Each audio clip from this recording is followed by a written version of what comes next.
Direct punching position में आएंगे, direct punching position में आना। Class punching position. खूबसूरत लुक होनी चाहिए। अगर इधर कोई तस्वीर हो तो अलग अलग नहीं होना चाहिए, पंच भी खूबसूरत होने चाहिए। हाँ जवाब देना है। पंचों का सेट करेंगे।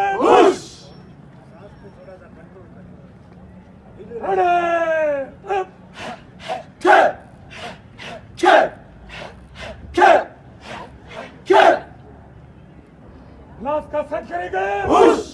हमको थोड़ा लंबा करना है। Ready up 1 1 2 1 1 2 1 1 2 1 1 2 1 1 2 1 1 2।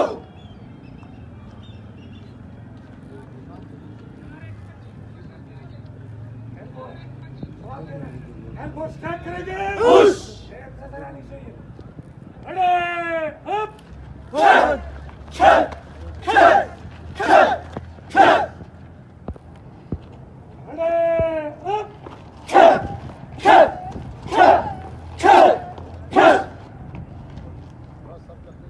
फाइटिंग पोजीशन है आवाज के साथ। Class fighting position.